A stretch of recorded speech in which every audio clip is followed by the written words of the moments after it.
Some viewers may find the following video disturbing. Viewer discretion is advised.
About my best friend, he's a warm-hearted person who loved me till the end. You're listening to Pigs Radio, broadcasting live from a secret location in Compton, California. The talk show that makes psychiatrists see other psychiatrists, other psychiatrists, other psychiatrists, other psychiatrists.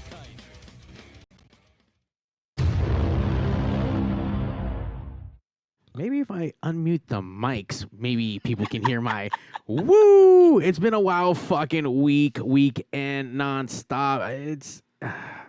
It's been nuts, man. It has been. I can only imagine what life is like on your side of town. I mean, we've spoken a handful of times, and your shit sounds just as clunky and crazy as my side, but with other formulas and remedies, if you will. So, indeed. But the thing is, we just keep going, though. That's what counts, right? I mean, you just got to keep pushing. I mean, you don't stop. Don't stop. Just like Pigs Radio, you are tuned in to the longest running podcast in the Pigs-niverse. Pigs Radio Podcast, live every Sunday night. We are on episode 475. Wow. Trucking along and on our way to the road of 500. That's awesome. You know, it's coming up very close, and I have not decided what we're gonna do, but things need to start flowing, and I think they're gonna start flowing soon, or at least, you know, cool fucking hangout where we invite all our friends here. I don't know, but it should be wild, and whatever the fuck it is gonna be a good time. So hopefully everyone tunes in. I think that's gonna be sometime in October. I'm looking forward to that, man. I'm excited to see what you do. Ooh, October. That's like right in time for all the spooky spooks and all the perfect month, right? You know, like fuck. The spooky spooks. It is what it is. With Pigs Radio, once again, live every Sunday night. Like, subscribe, tell your mom about us if she didn't already know. I'll slide into her DM and let her know myself. We've been rocking and rolling for a long time. I am, without Pigs, we miss you, Zach. You're a bitch. We hope to see you next week. Wait, is there a show next week? You know what? It's going to be kind of wonky in April. I'm going to say October already. In April, fuck. I think no show next week because I'll be working at Coachella. Oh, shit. Wow. I'm super stoked. Even just to be asked. Right? That's Fuck. freaking awesome, dude. That's phenomenal. Yeah, I can't. Yeah. I got a big thing I'm working soon, too, so I feel you. Oh, yeah. Just that vibe. So I get to hopefully see some people out there, the Coachella field, whatever the fuck that thing is called nowadays. It's been a while. You know what? My first Coachella when I was about 2003. Wow. I think Morrissey was on that one, maybe? That's when it was good with the alternative music. Yeah, exactly. I have to be careful what term I use there for the music, but yeah, alternative, I think was the term in those days, right? Very much so. Well, it was already kind of out of that alternative phase and going into whatever the fuck was at Whatever that they point. were calling it then. I mean, to this day, you still call everything that's not top 40 alternative in a weird sense. I mean, I talk to a lot of old people from the clubs, who used to go in the 90s. Oh, we play alternative music. Like, the fuck does that mean? Like, yeah, like narrow that shit down, what? dude. That means everything that's not in top 40 or hip hop or just alternative. Anything that's not in another genre is alternative. Or my favorite, the K-Rocks. You already know that was all fucking the 80s shit. So all the K-Rocks. You play the K-Rocks? What? K-Rocks? I'm there. It's my generation, baby. That's what it is. That's what it is. Thank you for everyone who came out last night to the Moz Disco out at Mal's Bar. Shout out to Puppet Giovanni. I think he's logged in right now. He hung out with us. We did a quick interview with him yesterday, live performance here from the Pig Stage. We did an awesome pop-up episode on a Saturday morning, kind of like Breakfast with Pigs, but not breakfast because it was already past 12, but he was here at 10. I got a breakfast burrito anyway, so it's kind of like brunch? Yeah. If you're into brunch and with bottomless mimosas or manmosas, whatever it is that you're rocking with, I mean, get that shit in. You ever had a mimosa? No. You replace whatever the fuck the alcohol is with vodka. Oh, way better. Yeah. Some alcoholic friends of mine told me about mimosas. I'm like, all right, that's a whole different thing. Got it. That's how you wake up. And ice cream. Yeah, you know what? I have a street vendor who sells homemade. It's not ice cream. He calls it ice cream, but it's kind of like a slush, if you will. Ooh, and he makes them out of lime, mango, and then mango with chamoy. And it's freshly made. the fat girl in me is so happy right now. I try not to eat that shit all the time, but it's the long weekend. We had guests from Fresno, Right. Puppet in town. Frez, yes, baby. What's up, Frez, Fresno? yes. Fez, yes, is that what it's called back there? In Fresno, we say Frez, yes. Frez, yes. Yeah, I lived in Fresno for several years, right? Oh shit, no way. Yeah, I helped run Fresno Goth before I left, and had a huge belly dance festival up there. All the belly dancers. Is that some of the video stuff that we saw the last time you were here? Maybe. That was the picture you had with me and all the people behind me and the mics. Yeah, that was my festival in Fresno. Okay. Called Requiem. Everyone's asking me to put on another belly dance festival, so. Ooh, wheels are out in turning. Frez, yes? No, we're going to do it probably down south. Oh, okay. I think it's Out going this way. to move so everyone gets a chance to be able to attend. There we go. Yeah. Well, across the way from me, the returning Marjani back to Pigs Radio. Welcome back. Normally, I would have a full room of other fucking disgusting pigs clapping with me, but, this is... I'll clap with you. Yeah. There you go. Zach is at home if he's watching right now. I don't know if he's putting the kid. He'll Hi, be Zach. he'll We be miss clapping you. them ass cheeks that he has. Like that's how he does it. Yeah, I don't have an ass, so I can't do that. I don't know what the fuck. I don't have one either. It hurts back there. It always hurts. I know I sit too damn much.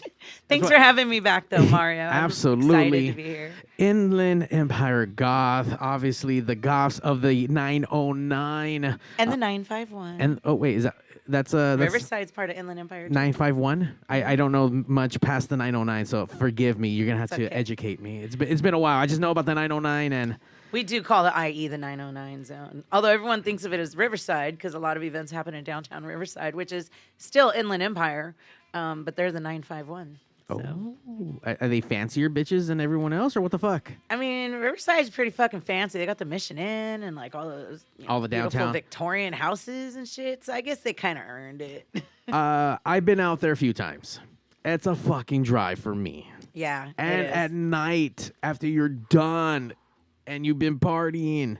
And you got to drive back. Fuck, dude. That even with no traffic, I'm looking at least 45 fucking minutes minimum. Yeah. And that's not if some other fucking dipshit asshole decided to have a fucking accident or whatever. Then whatever. They're doing road construction down to one lane or some shit. Do they do the stupid burnouts out there like they do here? Okay. That's an everywhere thing. Fuck you guys. Yeah. I think it's a SoCal thing. Yeah, now it is. Yeah. All the LA people moved inland. So, they just brought it with them. LA people just moved out everywhere. They took over fucking Texas and 909 and... That's right, guys. Take over! You guys are fucking it up for everyone else, apparently, with all your big bucks. But whatever. Oh, well. More for us that are still here. But for those who don't know, I mean, people are tuning in. Let people know who you are, what do you do, and tell us a little bit about yourself. Oh, gosh, where to start? My name's Marjani Bellamorte. I run Inland Empire Goth, which is meant to be, an organization that just helps brings all us Goths back together after the big pandemic. I work a lot of different jobs. Right now, we're also working on a new Goth television channel that is on Roku and will soon be on Amazon TV and Amazon Fire Stick called Subgoth TV. So we've already got a couple episodes up there. So I've been working on building content, doing all that stuff. I was a professional belly dancer for 20 years, and I just recently got the green light to dance again. So I'm going to start teaching and put together a belly dance festival. And, Ooh. On top of all my Inland Empire Goth events that I try to make family friendly because there's so many that are 18 or 21 and over. Gotta start nurturing our future generation of Goths too.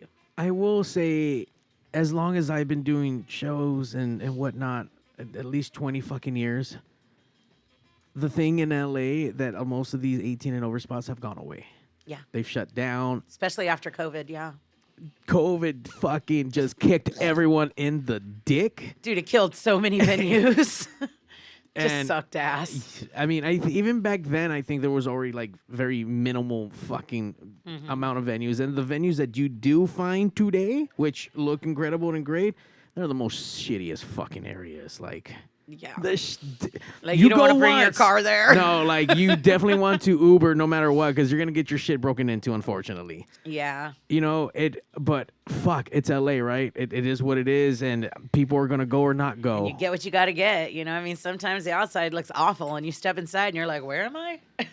I'm not in Vegas or New York or something. Like, I'm where? The diamond in the rough like that is the 1720 warehouse. Oh, my God, right? Right off of 16th Street in L.A. I had my car broken in at 1720 That's warehouse, right. But the show was so worth it. That was a show that FN1 and I with Club Fun City put together. We had French police all the way from Chicago, Haunt Me from Texas, and Close Terror here from L.A., and then Monroe. Now he's the biggest fucking deal in the world. Dude, Monroe's taken off. Jesus Christ. I was really fortunate to get an interview with him before he fucking got all like Hollywood and shit. But hey, man, cool. good for him. That's what's up. It's something he's been doing for a while, for a long time. Kudos, Monroe. Kudos, man. Hopefully, I'll be out there checking out his set on Sunday because he's going to be playing both weekends at Coachella on Sunday. What? You lucky fucker. Fuck, it's crazy. That's awesome. Just to see someone like that, like, fuck, man. And to see him like when they weren't as big. Yeah, and exactly. then now to see them like Coachella, like that's some big deal shit. That's crossing some thresholds right there, man. You know what? I think the goth community in general, the goths, the darks, the sad boys, the sad girls, everything in between, all the alternatives, that's become the new thing now. And there's been such a new movement on it and very commercialized. Oh, yeah. So I'm kind of curious, where do you fall into that? Are you really like one of those like, hey, fuck you, like we're really like this, and now you're just like a bunch of people who just found it cool, or are you like opening to everyone? Because in this scene, to be honest, like we take everybody, dude. We were the place the misfits went. If you don't fit in somewhere else, the goth world and the punk world just took you in and made you home, right? The queers, the weirdos, the misfits, the freaks. So I'm on the fence with that one, right? I'm kind of old school. I'm sort of like, this is our little secret subculture. But I over watch here. Wednesday now, and I love Wednesday. Oh my God, everybody watched Wednesday. Now we're all going to wear pigtails and Dance, white dance, collars. dance. Do you know how many belly dancers I know redid that dance I piece? bet. It was fabulous. I bet. Not me, but plenty of them did. Shout out to my girl Silvana in Fresno, who runs one of the best troops out there, Black Sands. You ever get a chance to see him, check him out. And so, like, I don't know. I've always took the stance that people have to start somewhere, right? We all have a little inner goth in us. Sometimes it only comes out at Halloween. Sometimes we get to bring it out once in a while if we're going to a club or a party that allows us to. So to see people really starting to embrace that sort of warms my heart. Like, it's nice to look around and see more colored hair, more piercings, more tattoos openly displayed. Face tattoos have gotten really big. So it's kind of like... Fucking Post Malone. Right? Made that shit. But I think it's beautiful, you know, everybody expressing themselves so beautifully instead of so cookie cutter. But there's also that side, too, where it's kind of like, they're just, it's an aesthetic. It's an aesthetic, and it's not a lifestyle for a lot of them. Or for a lot of us, it's a lifestyle. You walk in my house, I got dead things and coffins and bats and, you know, Victorian furniture. Your dead shark. Yeah. Hell see? Yeah. You got that goth, man. You got that goth in you. I do wear black all the time, you know? Yeah, I mean, Just- you know, why would you wear any color but the color of your soul? Exactly. It matches your soul. Sad boy beautifully. music. But yeah, I it depends, I think, on the situation. Like, if you're just a bunch of people looking the part and you show up at a goth club and you're mad because we're playing goth music, then I get a little like, come on, dude, like, really? Have you witnessed that? No shit. Oh, What yeah. were they expecting? I don't know. Well, and it's funny too because some people are like, "Oh, that's not goth enough." I'm like, "Well, what do you think is goth?" Like, there's so many facets of goth. They didn't play the Wednesday dance. No, No, they no. did play Goo Goo Buck by the Cramps. It's not And I even. was It's like, not that's even the like original punk rock, version. dude. It's- I don't know. I mean, the music is changing. The scene is changing. If we're not adaptable, then what? We've kept the scene alive this long by being adaptable. Yeah, You know, like things have after changed. Columbine and the goths got really persecuted, even though those two little fuckers weren't even goth. You know, we had to find all kinds of different factions. That's where, you know, industrial, the rivet heads and the psychobilly and the raver goth and the, you know, or I guess you should say the gravers. And you Ooh, know, the Gravers. the I Death like Billies. that. We used to call them the Death Billies instead of the Psychobillies, or There- Gothabillies. You know, there has been so much of that crossover Mm-hmm. that I got to experience growing up as I was going to all the alternative 80s new wave clubs, and then Right. rockabilly all of a sudden became a thing, and now Huge. the party crews and cholos became rockabilly gangs, and that was a thing for a long time, and then rockabilly gangs were killing or not killing but beating up each other for whatever fucking reason. Like, that's why it's a ghost town. Sorry, I had to reference the Ghost Town song. They don't play that in the clubs enough anymore. need to start playing that more. Right. And then the evolution of everything. The party crews turned into rebel crews, and then rebel crews turned into rockabillys, and then rockabillies. And then they turned into cholos and anime goths crews, and- and you know, I mean, it's taken such a wide range, and I think part of that too is the internet. Right? Like, the internet really brings a lot of different styles and things to people, and they don't always have a way to section it off. Maybe they're in a place where they're a little more sheltered and they don't really have goths around. So they're like, oh, this is really cool, but maybe it's more in the punk rock or the cholo scene that they're into. So they kind of incorporate it all, which I think is beautiful. You know, I love that the art, the music, the style, all of the stuff in the goth world is finally being embraced. And hopefully the media is showing us in a much better light than they have in all the previous years. How would you find back then? Because you've been in the scene for a little while. Back then, I'm sure. 34 years. So obviously no MySpace, no GeoCities, no Facebook, no Twitter, no TikTok, none of that shit. No. How were you? AOL dial-up, maybe. How are you getting your information, and how are you staying in tune with the community back then? Zines, man. It was all no about the shit. homemade Fanzines. zines. Yeah, the fanzines. We actually just had a zine fest at Doctor Strange. They're coming back. No shit. We go to the clubs, get the zines. It was always word of mouth, or in the back of a zine, you found a little ad and just followed up on it. A lot of magazines. I used to get Carpe Noctem and Livid Looking Glass and all those goth magazines that kind of told you what was going into style and had little mail-ins for like punky color before you could buy it in the stores. And, my friend David Grubb, who really got me into the goth scene in my later years in high school, like really opened the door and went, this is what you need. These are the bands you want to listen to. Here's how to cultivate your look more. Like, I really credit him for a lot of how I turned out later on. He was one of the first piercers in our area. He learned all that through books.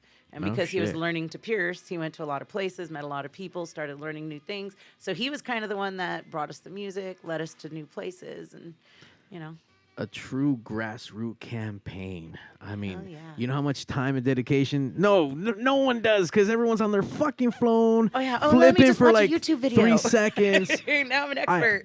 I mean, not to sound like the old man waving his fucking stick at the fucking kids running across the yard or anything, but I miss experiencing new shit like that. I miss the whole, holy fuck.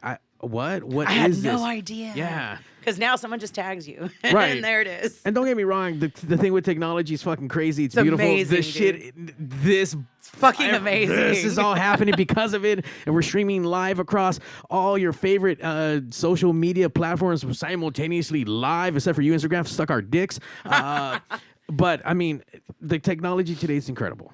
I'm a one-man fucking wrecking crew with fucking full show, and the push of a button, you can have so much that before it took like a whole crew to do. Right. Don't get me wrong. When I have a whole crew, it's a lot easier, but can it be done? Like, fuck yeah, because that's what technology is. But it's also kind of taken away from shit like that. And it's taken away from the excitement of it. Or like, we used to go to Showcase Theater in Riverside. That's like legendary. I mean, I saw Switchblade Symphony there. I saw freaking No Doubt there when they were just a little garage band. Shit. I saw Christian Death there, So there were a lot of great shows there. And when we'd go to the showcase, and then, of course, they'd have all the flyers, and people would be out handing you flyers on the street. You went home with a little stack of flyers, taped them all up on your wall, made your room look super fucking cool, right? Now they go, oh, here, tag you. Here, scan my QR code. So I, like with Goth on the Mountain and some of our events, I still make hand flyers and still pass them out at the end of the club because I want people to have those little keepsakes. I like to have them. I have a beautiful portfolio of all my flyers and stuff that I can be like, look, I did all that. I actually kept 2 flyers from every show I have ever either printed that was mine or was a part of a collaboration. Didn't matter. If my name was on it, I kept every single one to this day, and all the posters. Within the last couple of years, with everything changing, people don't want to talk to you. People don't want to acknowledge. People don't want to conversate. They don't say weird. hi. Everyone's just... Yeah, it's fucking gnarly. So as the years have kind of gone, that shit has been dropped off. No one cares. No, not the same. You give people flyers. I go, yeah, just throw it on the ground because we don't have any, climate problems. Right. The world isn't shit because we're trashing it. Just throw one more piece of paper on the ground. It'll decompose. Whatever. I never clocked in and out, but the amount of hours that I spent, 3-4 nights a week outside of a fucking club. Passing out flyers at 4 in the morning. Just to let people know, like, hey, man, there's a fucking party you got to know about. I'm standing here to let you know about a fucking party that's coming up that you need to be a part of, that you need to know about. Yeah, I remember in high school, a guy got a flyer at not Release the Bats. It was a Release the Bats flyer, and he got it. I want to say it was a Helter Skelter. It might have been a different club, maybe Stigmata. I don't know. It was way back when Release the Bats, was in their early days. And he brought it home to school because I went to Fontana High. He had it at Fontana High, and he was like showing everybody at lunch. And by the end of the day, he had retraced the whole flyer like 8 times to give it to all of us in the goth scene, shit. so we could make sure we didn't miss going to Release the Bats. And by the way, that's telling you there was no cameras on your fucking phones, no phones in your pocket. No, and like, we had a Xerox. It wasn't a copier, it was a literal Xerox. It Shit. came out with Okay. that blue, like, crap ass paper that they ended up using for fax machines. Yeah. I'm dating myself really bad. That's okay. I'm proud to be an elder goth. Right. And it really warms my heart that even though, like, I go to a lot of clubs and there's a lot of 20-somethings, 18-somethings if it's 18 and over, there's still so many elder goths in my age range, between 30 and 60, I'm going to say, that are still coming out to the club, still dressing up, still alive in the scene, loving it, keeping it moving. And that's what made me want to do family things. Like, look at these elders mingled with these youngins. There's so much we can learn from each other, right? Like the millennials have all this technology and the new slang and all that shit that us old people just Science. can't keep up with.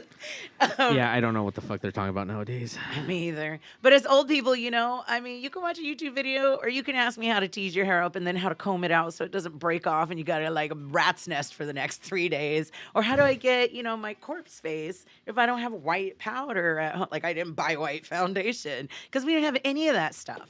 We used baby powder and hairspray to get our faces white.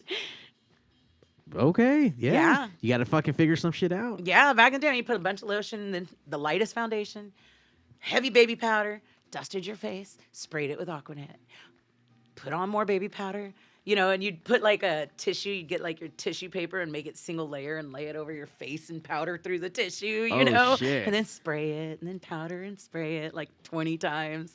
There's methods to all this. Oh, totally. And once again, time. Time put in. This is for I don't know, like what's been gnarly to me as my travels have been kind of going all over the place, meeting people that don't have any real passions about anything. And I'm like, what the fuck? Like, you don't like anything? Like, I'm not content. passionate The world about. is great, whatever. I'm just floating through life. Not a super fan about anything. Not really like, no music doesn't call out to them in any kind of way. No, I listen to everything. Doesn't matter. Yeah, I've met people like that too because I've been traveling a lot, and it blows my mind because I don't remember meeting people like that before. No, that's what I'm saying. Like, I feel like now, it's more of that. Versus what the elders are being, I don't know. Right. It's just versus like I'm goth or I'm punk or not even or that. like I love punk. Like my boyfriend, right? We've been going on 8 years soon. Congratulations. He's a total punk rocker. Yeah. But he's got such an eclectic music sense. Like my dad's been visiting and he's like, "What is this twangy ass country shit?" And he's like, "Oh, that's Bob Wayne or Hank the Third," and then on comes some like hardcore punk, and then you get some soft punk, and then some goth comes on, and then some oldie 60s R&B shit. That's right, all over the place. I mean, you don't have to be married to one thing, but some of us just gravitate more to a specific look or style, and some people just don't, I guess. So, with your travels, obviously you mentioned Goth on the Mountain. How is that coming along? Because the last time you came on, it just fucking happened. Oh man, I was still so heartbroken. My hair was still breaking and falling out from that at the time. Did I reach out to you right after that, or did we already have it planned? I don't remember. No, you reached out to me right before it, and Okay. then it happened, and then we had to discuss the cancellation on here That's we were right. going to discuss the event, and then we had to talk about how shit flags shit the bed. And then I believe you did another interview about the Goth on the Mountain, because there was a follow-up interview after that with someone else, right? I think. Oh, I was on Zoo Dark Arts and Crafts podcast with Okay. Ryan Belgrave. And we touched on it a little bit. We talked about a lot of things, like my passion for death and my calling to help in the funeral world, and how much I'm just passionate about like Victorian funeral customs and all that stuff. So, Are you actually performing stuff for people? Like, are you, I don't want to say producing, but are you curating? what I do is for close friends and family, Okay. right? When the loved one passes on, I'm kind of the one that shows up and goes, "Let me go through the papers with you and help you close the accounts, and let's figure out what to do with their clothes, and let's, because once the funeral happens, people just kind of disappear. Here, you had my casserole. I came in, I said my goodbye, I cried. Here's your plant, bye. And they don't really call, they don't check in, but the grieving goes on, and there's so much to do once the funeral's over. Right? You got to close accounts, you got to notify people, you got to Yeah, it's figure a out what lot. to do with their clothes, their car, their house, their boat, whatever they got. And probate's a bitch, dude. People who don't prepare for their death, their family spends 2 years fighting to get all their stuff. And in the meantime, it's all locked up. Mine was 5 years. Yeah. Probate's a bitch. So I try to encourage my friends, like, here, I have the paperwork. Let's get your stuff set up. It's not hard. You know, it's pretty simple. Fill out this, like, I have a whole book I buy that just, like, you fill out all your wishes and stuff. And then, you know, you get a couple things notarized. You can write your will out on a piece of paper as long as it's notarized and put away and it has somebody who is going to handle everything at the end. That's legitimate. That's a legal document once it's, you know, notarized and put away. If you have a house, quick deed it to one of your kids with instructions in writing to sell it. That's what my dad did. He quick deeded it to me, and I have instructions in writing put on file with the county with the quick deed that says upon death, I can keep the house for 30 days for the family to come and get what they want and stay for the funeral and that sort of thing. And then I'm required within 30 days to notify a realtor, sell the house, split it 3 ways. Or 4 ways with my siblings. I have 3 siblings, so I said 3. But split it 4 ways with my siblings, copy every check, and send them all a copy of everybody's check. So they know nobody got more than the other one. Right. You know, with the rule that if there's 1 penny over, it goes to the oldest. That's fair. Oh, okay. Really? Like that's my dad says. You know, if it's 1 penny over, give it to your oldest brother. But he's got burial insurance, his funeral, all taken care of. Everything. I don't have to guess at anything. When I get the call and the time comes, I go right up to Oregon. It's done, you know. But for people who don't do that, it's a lot harder. And if there's one thing I can tell people that I tell people all the time, and they go, "Oh, I didn't know." So if you're listening, pay attention. When somebody dies, do not touch their bank account. Do not. But the money's in there to bury them. You cannot touch the bank account until probate's over, as you know. Yeah. Because the government wants their money first, and they're going to take it. And if you take it first, they'll go after you for it. So when someone dies, don't take their money. Do not take their money. In that state of mind, when that shit goes down, you are not thinking straight. You don't know what the fuck. You just got hit with a fucking semi-truck, and you are dazed and confused and sad and upside down. And 50 people are giving you advice. Yeah, either good advice or bad advice, but shit is fucking going down. So, and you know what? This is kind of shit they don't teach you in school, which they should. Like, hey, man, what happens when you die? When you know, like, they don't teach you in school. And then the funeral home can only do so much. They're only there to help with the funeral. They can't advise you by law. They cannot give you advice on what to do. They can give you resources. Usually they'll give you a checklist and some phone numbers to call, and that's the extent of it. And that's where the hard part comes. The funeral's easy. The funeral home goes, here's your package. We have these options, right? But then afterwards, what do you do? Where do you start? How many death certificates do you need? Can they get a photocopy of it, or does it have to be an original copy? How long is that going to take? Do I still have to make the car payment? What's going to happen to my mom's house, right? Like, nobody teaches any of that. You just got to go through it. I guess that's how it is, because once again, we got hit with a ton of bricks. I'm like, shit, wait, what do we have to do? Okay, X, Y, and Z. And like, okay, let's go. Oh, shit, another fucking hurdle. Like, wait, what do I have to go? Where? What? How many forms? And you don't even get to grieve. Like, you're so busy working. Like, you're like, I don't even have time to cry and think about shit right now. I just got to get this stuff done because I'm on a deadline. So I've helped about 20 people so far with that. I'm currently helping a friend whose son recently passed unexpectedly. And it's hard. They're out of state, and I can't travel right now because I'm working too many jobs. But, you know, I try and do my best to help. I'm not legal. I don't give legal advice. I don't suggest advice. I simply go, here's some forms. This is what they mean. Fill them out or don't. Here's some references. You can go research online, you know. But I do have a real passion for it. I have for a long time. I just think cemeteries, coffins, even dead people are beautiful. I have a whole wall of Victorian death photos, you know. I thought it was beautiful that they preserved them in their... I'm going to need a photo of that. I need to see that. Shit. I'll send it to you. Send it. That's an interesting and very passionate, you know, thing to do. Once again, for those who've never suffered any kind of loss, I mean, you know, it's going to happen unless you don't care about anyone. It's inevitable. It's you. People around you are going to die. That's just what it is. You're going to die, and there should be some kind of thought process before that happens instead of just fucking dicking around and partying. And I mean, look, there's a time and a place for everything, but as you start getting older, shit starts happening. Or You got to take that shit seriously. And even young. I mean, this kid was 25 years old. yeah. You know, death has no age limit. I mean, my niece lost a 3-month-old baby. Death doesn't care how old you are. You get a lifetime, whatever length that is. So make the most of it. Prepare for when it's over. And, you know, live the best life you can. I got my plot all set up. Granny fucking got her plot all set up. My parents are all done, you know. I have a custom coffin that was made for my Requiem festival because it was a 3-day funeral festival Okay. for all the people that had passed in the belly dance community that, you know, I love you, you're somewhere else, I can't say goodbye to you. And it's hard to grieve away from other grievers, right? Like grieve alone. So I had this festival and everyone who had died, all the events that had gone away.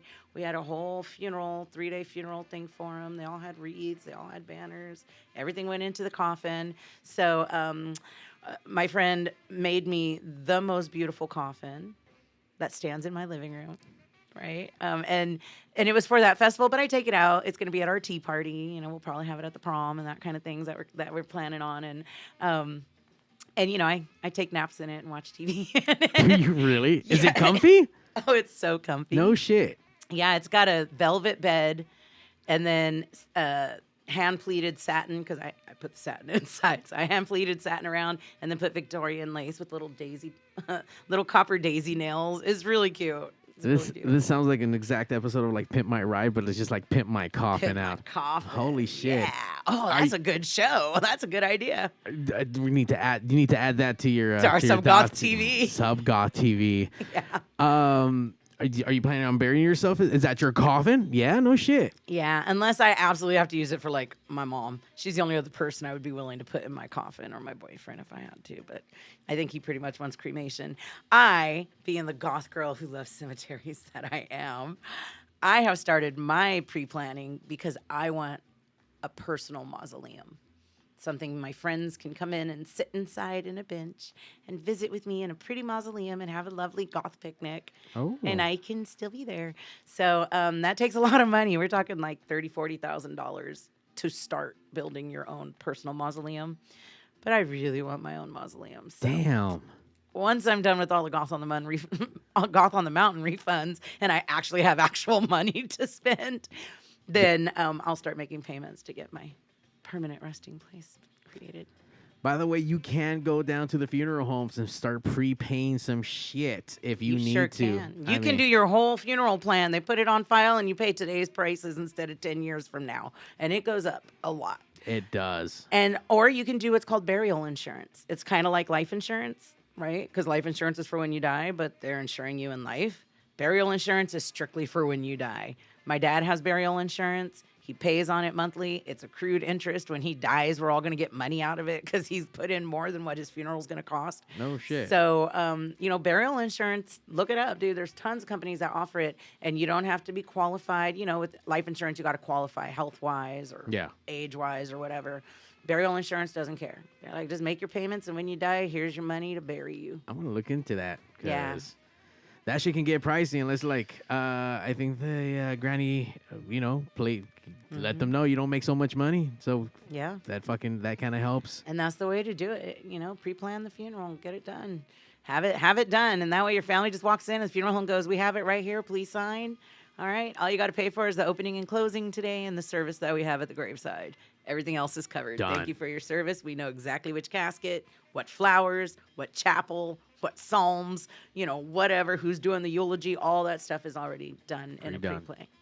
Yeah, and there's lots of cemeteries that do it, or funeral homes. You can go to any of them and they'll pre-plan you, or get your burial insurance and take it anywhere.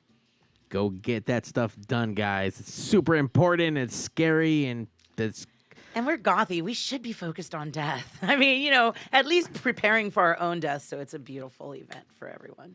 Maybe I'm sure there's like a bunch of like just sad boy goths out there that don't think about that. They're just sad all the time. Well, and a lot of people don't like to think about it.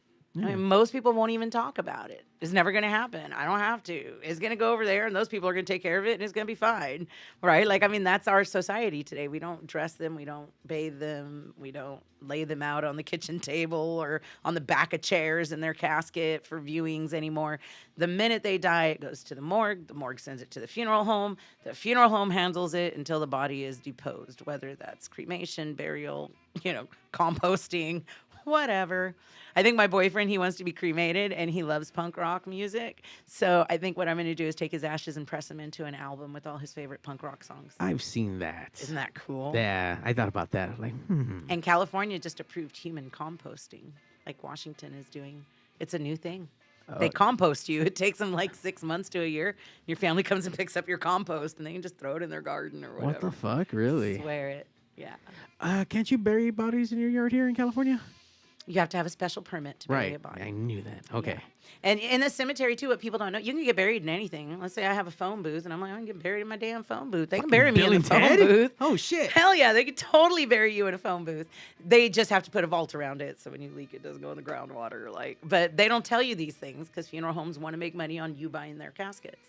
But like my aunt passed, I told my cousin, go to Costco. Shit, here's a casket warehouse. Buy it direct. They do sell caskets at Costco, by the way. They do. They're rad and really affordable. How much do you think it would go for out there? The lowest one I found was about $1,500. Okay, that's not too bad. That's not bad at all, and it had all the hardware on it and stuff. It was really pretty. I think when we were looking at Granny's, like they were going for like 5 and change, so you can see where the fucking market is fucking at now. Mm-hmm. Funeral homes have a huge markup. My boyfriend and I almost bought a funeral home in Fresno. No shit. No shit, but What happened? the stars didn't line up right. I Fucking wish. It was a stars. really lovely family home. The owners are fantastic, and they just wanted somebody who had a passion for helping people and a calling like I do that wanted to take over their home. They didn't want it to go corporate to Dignity or somewhere, but it just didn't work out, unfortunately. Is there a Just lot wasn't of time. still family-owned, operated Yeah. mortuaries like that around here? I'd say, yeah. Especially in Southern California, we still have a lot of family-owned mortuaries. Smaller places, Dignity is the funeral corporation. They own a lot of old mom and pop shops, a lot of funeral homes, a lot of cemeteries. They own all of, I believe, Rose Hills, which has, 30 gates or something ridiculous. Fuck, That place yeah. is humongous. It's like its own city of itself. It's so big. My grandmother's buried there, or her funeral was there. My grandfather and my uncle are buried there. It's all money there. Everything's money with all this shit there. the Rose Dying is Garden's expensive as fuck. Dying sucks. It costs so much fucking money, man. Like, you are into the thousands. If you want to get buried now, like at All Souls Cemetery in Long Beach, that shit's like 15 to 25 grand minimum. That's not including the actual casket or the funeral or any of the extra shit. That's just for the whole. The only place I have found that is an affordable burial is Holt Cemetery in New Orleans. It's the poor people's cemetery. $500, a shovel, and a death certificate. They just give you the body in a body bag. You go bury it yourself. No shit. No really? shit. But remember, the water level starts about this deep once you start digging. So they can't really, they can put them kind of into the ground, but mostly what they do is they put them in the ground, put something around it, and then pile dirt really high. So as the body decays, the dirt kind of falls down and down and down and down. But that cemetery is crazy. It's not open all the time. It's kind of hard to find. But like you walk around, there's bones coming up out the ground. You see spine bones. Why can't I think of Jesus. the name? I don't know. That happens to me all the time. I know, right? Yeah. It's that getting it. You know what it is? I'll tell you what it is. What is Mario. it? We have so much shit going on. I know. Our brain is focused on the big shit, and it won't remember any of the small stuff. It's a lot going on. It is a lot. It is. Okay, so you asked me about Goth on the Mountain. I we did. totally I know. derailed completely. Okay. Goth on the Mountain. Well, my attorney has given me permission to actually talk about a lot of it. Right now, we have filed with the County of Los Angeles Superior Court a complaint to take them to court. Oh. Part of that complaint is a discrimination complaint against the Goth community. There was very blatant discrimination on our event. So the gist of it is, right now, we've put in the complaint. We're still kind of trying to negotiate with the park. We had reached negotiations in January. My attorney got ill for about 6 weeks. When he called to follow up, the guy at Magic Mountain, I'm not going to mention his name, But he basically laughed at the attorney, scoffed at him, told him nobody would ever want to go to that event. They don't owe us anything. And since the guy got fired, the agreement doesn't stand anymore. And that's when we immediately filed with LA County. So what I understand is they've hired another firm to handle it because that's a civil claim, not a business claim. So they need somebody who handles civil. And we're just waiting. We gave them an extra 30 days to see if they want to do the right thing. If not, we're going to court. Jesus. And believe me, I'll blow that shit up and put it on every morning news channel. I've already got a press release written and ready to go when he says, send it. Why do I feel like there's always so much drama on this fucking Goth?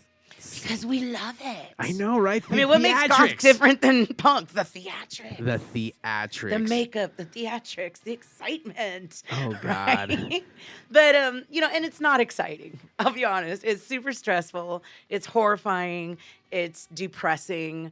And I'm pissed as hell, right? Like, our community deserved better. We still are super oppressed. And, we get laughed at and jarred at still, even though it's becoming more mainstream, it's still not. And that's why it was so important to have this private event. And then to add insult to injury for, what did they call it? For spring break, they decided to do a private horror night where you can come in and get 3 mazes and have all this private shit. And I was like, that sounds really vaguely familiar. And I actually saw multiple people being like, hey, this sounds like Goth on the Mountain, you fucking losers. No way. They were trying to take your idea. They totally took my fucking idea. And they used it right now. And someone's like, oh, they do it every year at Halloween. I was like, it's not Halloween, motherfucker. It's fucking March. They stole my shit for this private after hours thing because it was so fucking good. And that's why he said, nobody's going to go to that. However, another major amusement park just sent me a contract with a date. So my attorney is reviewing it. I told you I was going to make this shit happen one way or another. So obviously it's no longer going to be called Goth on the Mountain anymore? Oh, fuck no. Okay. In fact, we're going to be doing a contest for the Goth community to name the next event. Oh, interesting. Right? Okay. I really want to get people involved in it. Like, it's a community event. It's not an Inland Empire event. It's a community event. So I want the community's input. Like, we already asked them what dates work. So that's when we went back to the park, said these are the dates that our community wants. And then, they get to pick a name. If they want to see some bands, they can suggest what bands they want. I mean, it doesn't mean we're going to do it, but we're listening to the community. We want to give them what they deserve, especially since it was taken away so abruptly last time. Right. So we're still in negotiations. In the meantime, of course, no money has been handled between us. And I made a promise to pay people. I made a promise to my community they were all getting paid back.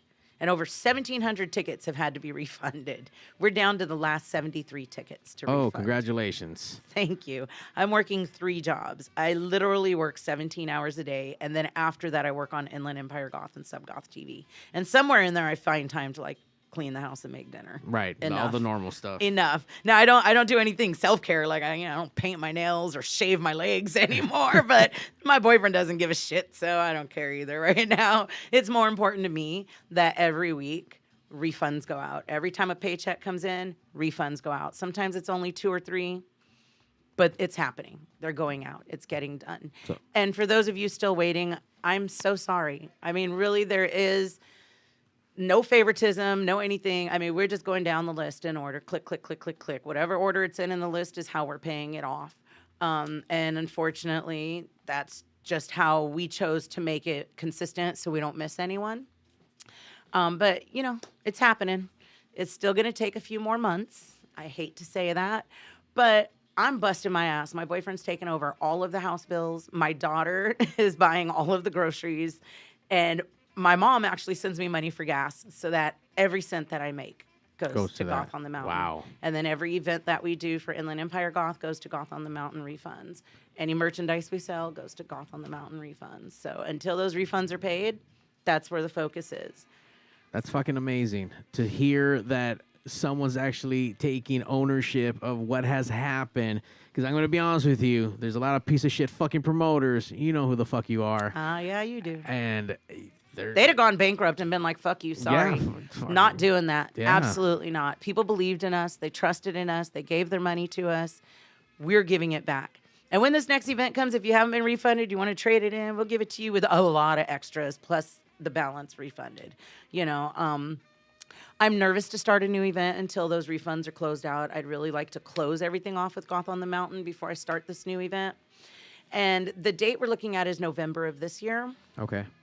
But I'd like to hear from our audience if they want to do it this year in November or if they want to wait till next year sometime. And the reason is all the iconic Goth bands are on fucking tour this year.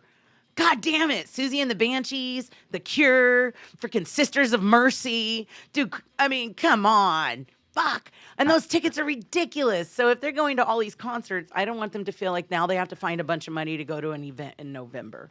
I want to give them time to recover those funds so they can really enjoy the event. So I'm just curious, you know, what the community wants. So we're going to put that out. Do you want it this November or you want to push it into next year? I think no matter what, They're going to come. There's always going to be bands touring. Never going to stop it. Now, That's mind true. you, Depeche Mode just ran through. Right, Depeche Mode too. I mean, fuck, man. They're coming back in December. I'm taking my boyfriend to see Iggy Pop for his birthday. Nice. Where's he playing at?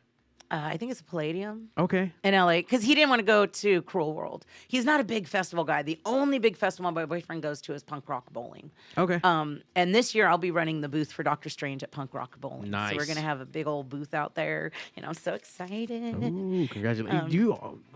I How do you find just time to don't sleep? stop. How do you find time to sleep? Oh, I sleep about 4 hours a night. That's enough, right? And I Sounds get little about cat right. naps at my desk when I fall asleep in the middle of work. That counts, right? Thank God I work from home.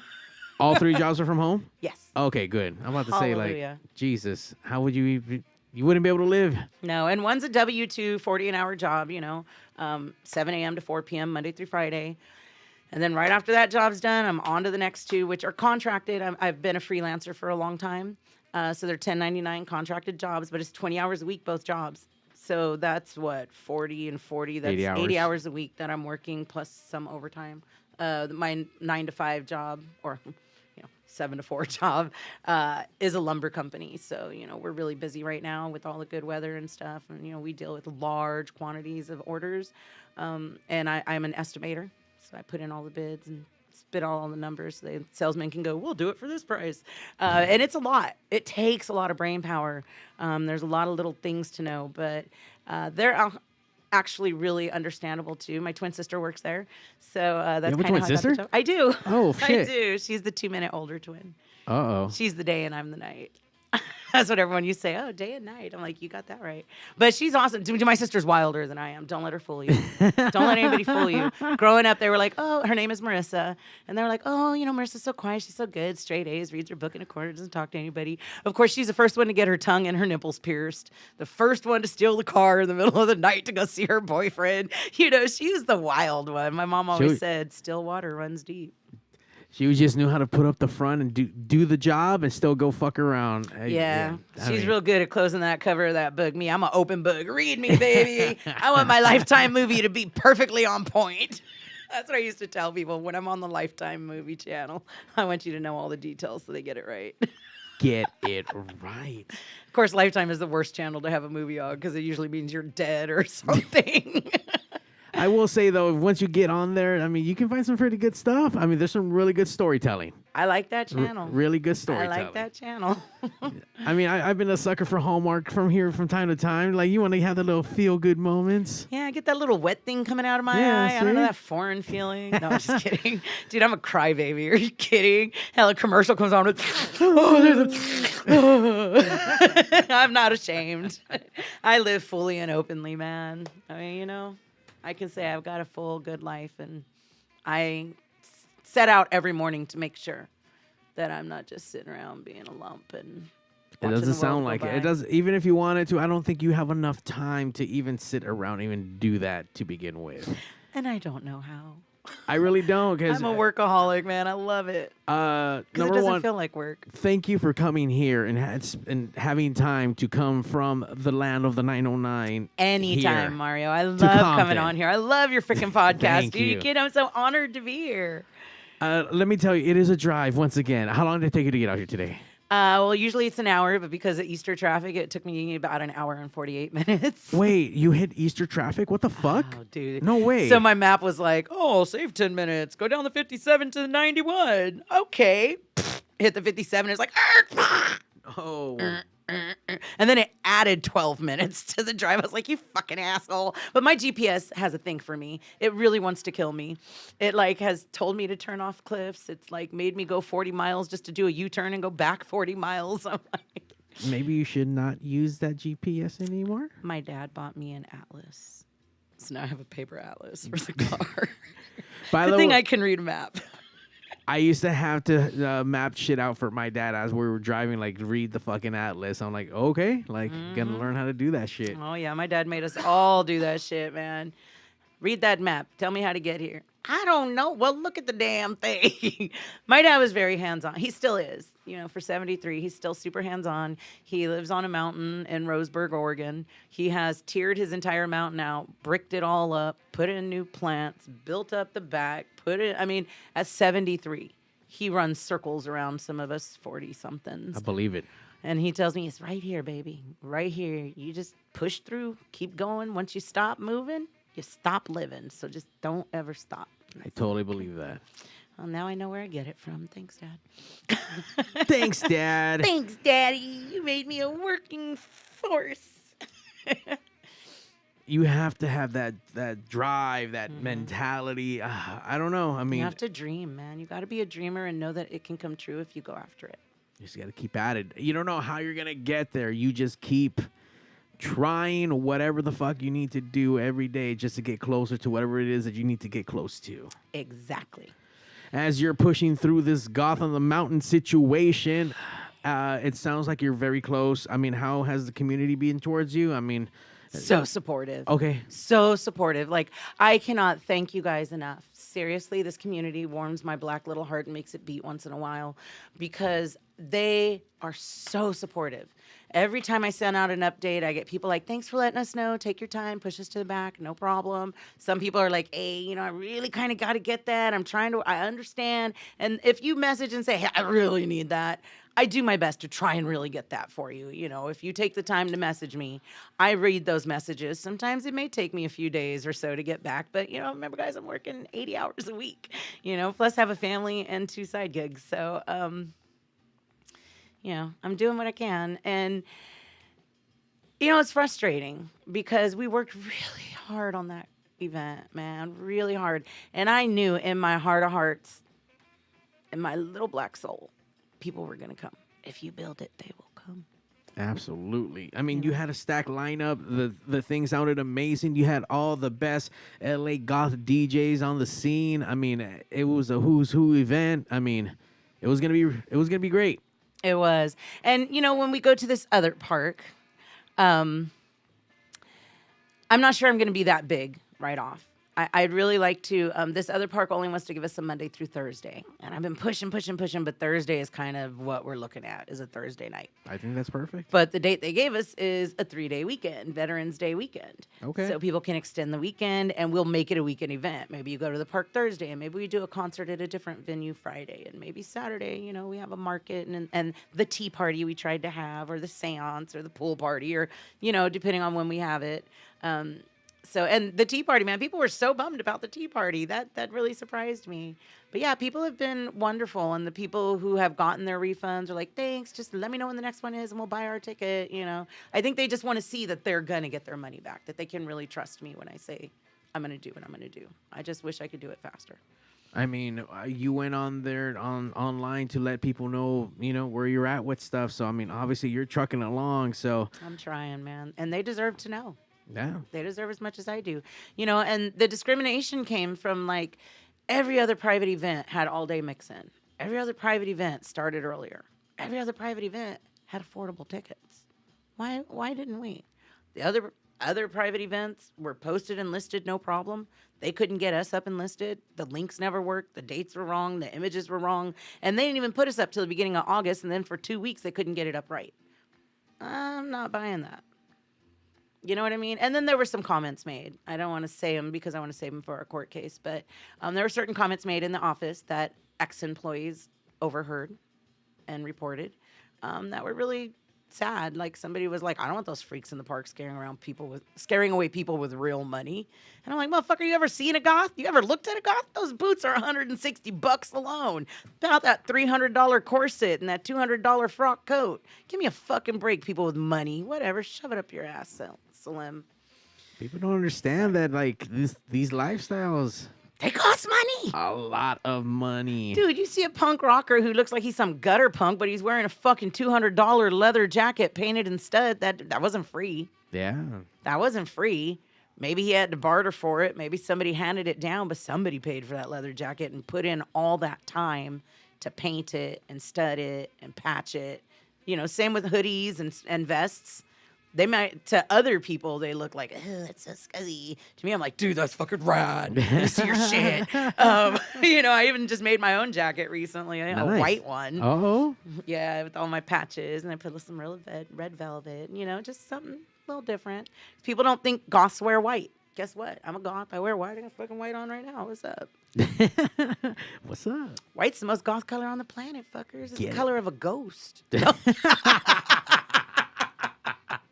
You're absolutely right. Right? Yeah, I mean, look, my face is white. My face is white, but I'm just a pasty Mexican. Yeah, so you pasty motherfucker. Yeah, I'm fucking pasty as Get fuck. some damn sun, boy. I'm going to buy you a sun lamp. The sun doesn't like me at all. I know, it turns you into a lobster. It does. It pinks me the fuck out. We've been talking for a smidge. Let's take a quick break. Once again, I have another track here by Mr. Puppet. We can check out his Two Kids track. We'll be right back, guys.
Hello?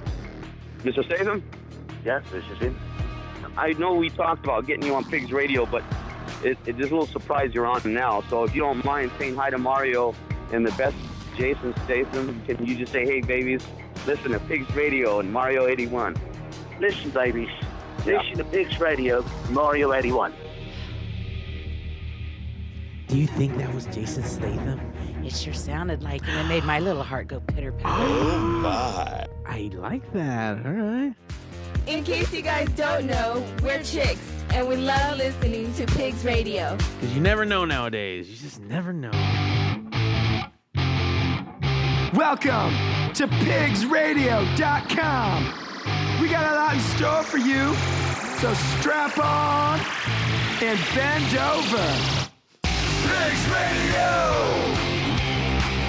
Once you come, you won't let go. Pigs Radio! Sit right down and enjoy the show. Once you come, you won't let go. Pigs Radio episode 475, hanging out with the one and only Marjani of the Inland Empire Goth. Tell me a little bit about the Inland Empire Goth. What is the Inland Empire Goth? So Inland Empire Goth is just a community organization that's made to bring people together, right? Like whether it's in just a hangout day or a meet and greet, we do swap meets. So we actually have done a swap meet once every season. And then we had one off in February for Valentine's Day because we wanted to play the dating game. It was a blast. And no serial killers on this dating game. We're good. Oh, nice. Did they check off the box, serial killer? You can't be here. I'm sorry. We've already had a serial killer on the dating game. That spot's been filled. So, every season we try to do, so like every 3 months, we're doing a swap meet at Dr. Strange Records. It's free. We get about 30 vendors out there with some amazing stuff. We got Tacos Los Primos, who does all of our best food tacos, both vegan, vegetarian, and meat. So Nice. they cover it all. Barmaid Beauties comes out. That's our mobile bartender. So if you're 21 and over, you can get a cocktail. If you're not, you get a mocktail.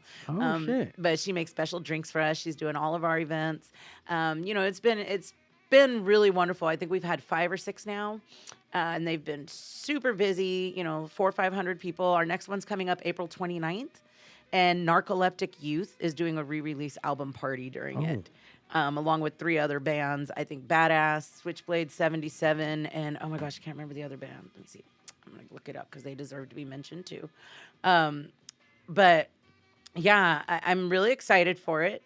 People love it. We have a great time. Let's see. Jack Trippers, Dead 77, and Badass. That's who it is. I always want to say Switchblade because Switchblade Symphony. But Dead 77, yeah. And those guys are great, so it's our mashup meet because we're mashing punk and goth, right? Which they're kind of the same. They all came from punk rock. But so that way people can go in the store and watch a free show. They can come out and shop. Subgoth TV will be there so they can sit and watch some episodes. Our Krampus swap meet is the #1 show on Subgoth TV right now. But our tea party is about to knock it out of that place. So we're also having a Gothic tea party. When is that coming up? In 2 weeks from today, April 23rd. Oh, okay. That's right around the corner. It is. And I'm so excited. Oh, my God. So I'm really, really blown away by how many tickets we've already sold, too. Like, we're halfway sold out. And there's still 2 weeks to go. Congratulations. Thank you. Yeah. It's really popular. Every time I mention it, people go, what? A tea party? And I'm like, yeah, I didn't really think. I thought I was the only one who loved tea parties, right? What do you do at a tea party? Well, #1, you get fancy. Okay. Hi. You got to keep your finger up, that shit. No, I'm just kidding. So our tea party is actually going to be at the Paris Depot. It's outdoors in a garden. It's going to be under some trees. So we'll have decorations in the trees. The tables will be decorated. We'll have finger foods and, a variety of teas and cold drinks, hot drinks, lots of options. Vegan food, vegetarian, and non-vegan vegetarian, right? And we'll have them separated because I understand, there's allergies and things. No peanuts, no fish. Sorry if you like tuna. We're not having it. I'm deathly allergic to anything out of the water. So they're not bringing that or anything with nuts, so we can try and keep allergies at bay. I've hired some belly dancers to perform. Ooh. And there will be, Lightfoot Movement Belly Dance is coming to do a piece for us, some pieces for us. Adina Archuleta, who's a huge belly dancer. She's pop and lock goth belly dancer. She's fucking gorgeous. She's agreed to do a performance. And there will be a special secret guest performer that's going to surprise everyone at the end. It's a secret, guys. It's a secret. Where can we get our tickets for the Goth teeth party? InlandEmpireGoth.com. It's right there on our website. Halfway sold out, guys. You guys need to go get your tickets now. 2 weeks from now. What's the date on that again? April 23rd from 1 p.m. to 4 p.m. And when's the next swap meet that you're going to be having? April 29th from noon to 5. Oh, April's going to be busy. There's a lot of shit going on. And then in May, May 13th, we haven't put it out yet, but we've confirmed we're going to be holding an all-ages goth prom. What? So all my young goths get to go and get dressed up and listen to music and dance like they're having a night out at the club. Is this going to be like a full-on like prom? Like, yeah. You're going to get pictures and everything? Like, we're going to have a prom picture area. Subgoth TV will be there filming. All of the events Subgoth TV will be filming. So you'll get a chance to be on TV. If you want to be interviewed, let us know. We'll pull you aside, do an interview with you. And, excuse me. And, you know, we want people to dress up formal. My roommate already picked out his corsage for his date. He had to ask his date to prom because he never went to prom. So he was like, I don't know how to do that. And I'll say, will you go to prom with me? Would you like to go to prom with me? Might, you know, like I gave her like 50 options. And she said yes. Already picked her dress. It's going to be beautiful. I have friends coming from Bakersfield. About 6 friends are coming down from Bakersfield. I have 3 coming from Fresno. Wow. A couple people from San Diego, some LA folk, you know. So it's going to be a really good time. And I love it because, you know, when we're out at the clubs, we're drunk or we're drinking, we're dancing, the music's loud, we're screaming over everything. And this gives us a chance to kind of get to know our fellow goths, right? Like some quiet music in the background, some of the slower stuff we don't hear in the clubs that people still love, some food to eat. Anybody who gets in gets a ticket for a door prize. We have awesome door prizes. The main one is a black and white striped teacup with the skull tea ball. Okay. And everybody, you know, tea parties, you get a tea favor. So everyone have a little box of favors at their spot. And, you know, favors are age friendly. So we have 3 different tickets. We have child, adolescent, and adult. Yep. It's a box that looks just like that, too. And child is, oh, yes, our goth. Oh, yes, we have mugs. Are those so pretty?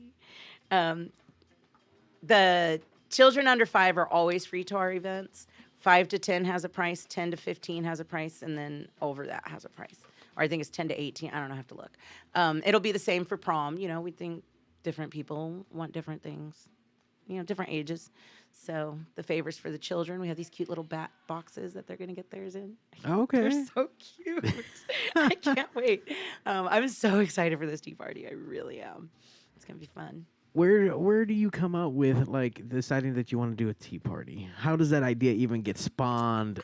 Did you go to someone else's tea party? Did you see it in a movie? Like, did you just like, I need to have this tea party? I always have tea parties. You always have tea parties? I always have tea parties. We had like 6 of them during the lockdown. We all got fancy, and I laid everything on the coffee table. We went and had like our posh little tea parties and talked in funny accents and had a great time. I love to play dress up. It's my number 1 stress reliever. I just go and try on new outfits. You know, then I get new outfits put together and figure out what fits and doesn't fit, and you know, put on my hats and my gloves and crazy makeup. And sometimes that's the only self-care I get is the dress up time. But and I love to dress up. There's the club. You dress up a certain way.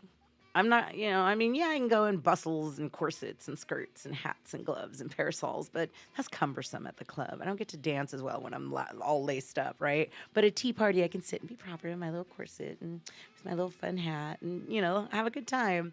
So I've always just wanted to do one. I had one at my house last year. I invited a bunch of people, like 6 people showed up.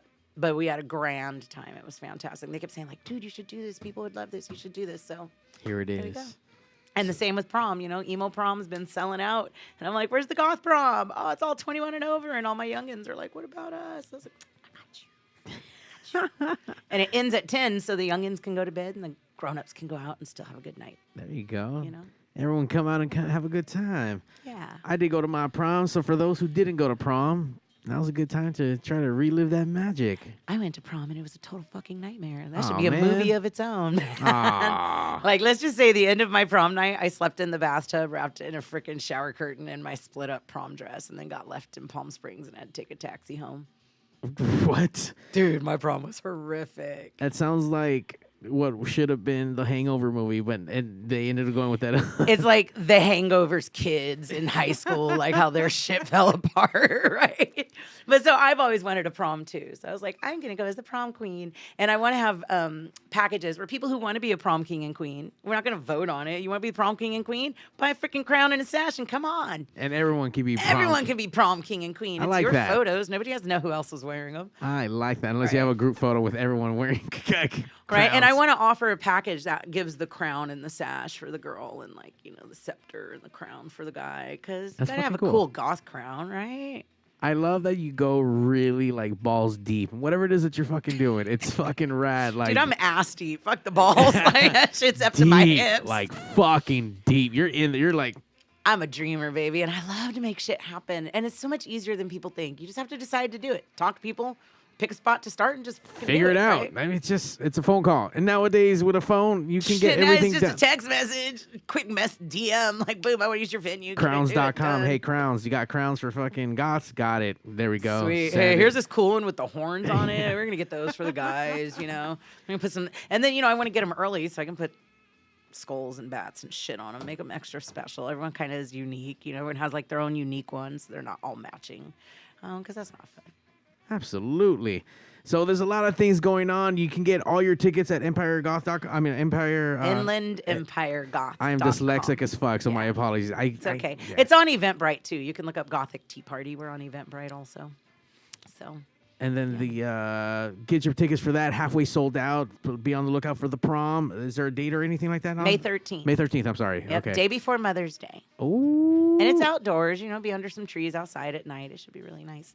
Damn, that's gonna be sexy as fuck. Right. Someone should be getting laid that night. If I I hope remember I my am. prom. There you go. I hope I'm Get getting it. laid in the afternoon too. Get Shit. it. Oh my. Get it in every aspect.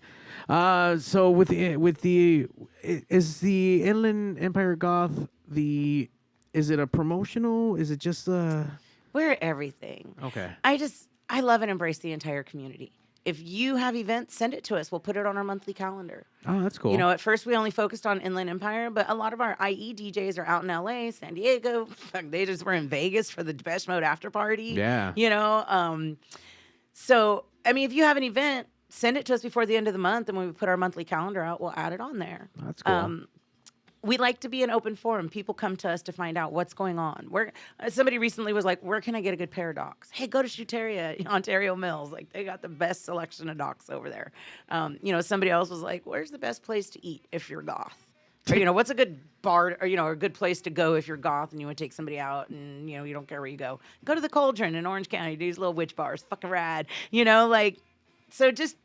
I just want to support everybody. If everybody helped out, if all the promoters shared each other's stuff, we'd all be doing so much better. Yeah. Right? Everybody was like, this is my territory. That's my show. Well, that shit, get to your people, but I have a bunch of people too. So if we get together, all our people can enjoy your show. So that's sort of where my thinking is, and on our Inland Empire Goth group page on Facebook, people post all the time their music, their stuff, music releases, artwork, whatever's goth related. It's fair game. That's cool. As long as it's not demeaning or Right. fucked up in some way. Come at it right, guys. What the fuck? Don't be dicks or assholes or pussies. Okay. Don't be none of it. Don't be no genitals. I see it with all the promoters. It's been like that forever. Which is why I really love working with like Esser and FN1 and Inland Empire 80s and Club Empire. We all work together. I go to a lot of their shows. They come to a lot of my shows. We bring a lot of our people to each other's shows. And we find like that's working really well in the IE. When they have their warehouse parties, everybody's people come. It doesn't matter who you usually follow. Right. Right? Like, oh, there's a fucking warehouse party. I'm there. So, if the Inland Empire group can give anybody a clue, like, dude, shit's working. It's working great. It's working so good. They were up in Vegas, like not even in California anymore. So I just encourage everyone to do it. If you're a promoter, you're a band, you're an artist, reach out to us. We're planning calendars, schedules. If you have an idea, tell us. Maybe I just haven't thought of it yet, but I will tell you, I have like 4 pages, double column, front and back, of events I'd like to do. sounds like you're ready to go. Oh, baby, I'm ready for like 3 years at least. As you should be. Future fucking planning. You got to be ahead of the game. Got to look at the big picture so you know how to make the small pictures fit. That's right. You got to keep on trucking with just that ambition, that drive, that hunger, or whatever it is that's fueling you to get up every day. And baby, I'm always hungry. Can't you tell from my curves? Yeah. The bodacious curves. You obviously you were mentioning the TV, the production with that. Tell us a little bit about that. How did that start? How long has it been going? And then where's it moving to? Oh my God, we're so excited for Goth TV. So my friend Anna, she was working with Goth, which is actually a witch house music label. Okay. And so she bought their brand to start this channel, and she wanted the name Goth because it captures all the subcategories of the goth community. Right. So it just encompasses everything. There's no, it has to be trad goth or it has to be death rock or it's like, dude, if you're metal, if you're punk, we don't care. Just if it's all dark alternative, send it. We'll put it on the channel. So we started talking about it in November, December. And we've been slowly building out, getting the contracts. We put together Goth Girl and Bird, which is the production company that's running Goth, and it's all female owned. Me, Anna, and my assistant Dolly are all co-owners on that business, which will be basically running Goth TV and doing the promotions and the content work. So right now, we've been building out different shows that things will fall under or categories. There's Melting Sky, which is music with cool ass visuals, right? That they have a wall, like a big video wall, and they'll bring you out there. You play your music, they do all these cool videos, and we put it on the channel. We have Rebel in Style, so obviously that's for like fashion, makeup, that kind of stuff. Into the Pit, excuse me, Into the Pit. That's live shows. So we've been out filming live shows, getting things like that. We just did Spank the Nun at Club Terminal. That was so much fun. I dressed like a nun. Of course, I had to. Like, an evil, wicked nun, of course.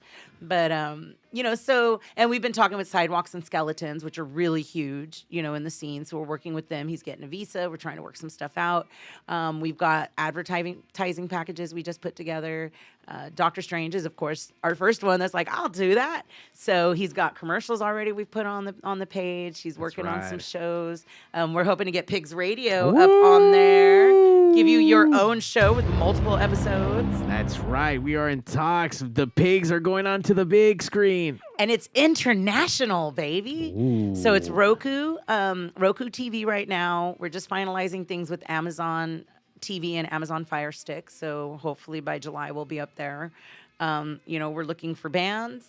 If you're a band, you got videos, you want to put together. We have Behind the Beat. So that's talking to the bands, getting interviews, showing clips of their shows, that sort of thing. We're looking for you. We want that. If you're a band, you don't have videos, send us the music. We'll put it on our Catterday show, which is all cat videos. Because everybody loves cat videos.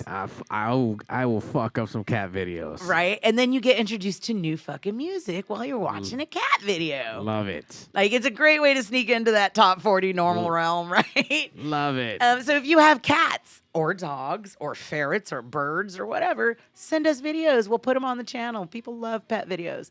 If you're a fashion mogul or maybe you're an artist and you craft and you art or you want to do a show, write in. You just go to subgothtv.com. We have a content submission page. You send in a little application. We contact you. We do a pre-production interview. If everything is good and everybody understands, we send you the contracts and we're off and running. And the shows do get ad revenue. We're not quite there yet.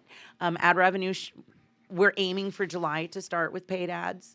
Right now we're doing some beta testing. But we're also looking, July 1st is our penciled in, our tentative date for the launch, like the actual channel launch. And we're going to host a party. We're going to have the TV cameras there. We're going to have some bands and some giveaways. Like, we're planning. So it's a lot. But, it's worth it. Totally worth it. To see the goth community go worldwide like that, homegrown. It's not scripted. It's not something that somebody went into like fucking HBO and said, get these writers who know shit about the goth scene to write this fucking show. It's none of that. It's like old school, garage video kind of. It's fanzine, but on video. It's fanzine video. Yeah. Fanzine video. Fanzine video. Yeah. So, you got clubs, you got shows, hit us up, man. We only have one cameraman at the moment, but if you're a cameraman, you want to get some action, hit us up. We're looking for some extra cameramen so we can do a couple things at the same time. Sometimes there's 2 or 3 too good shows that it's hard to pick and choose. Don't want a favorite. You know what? I have some videos that I might be able to submit to Goth TV that it's going to be really well produced. So, I love it. So, yeah.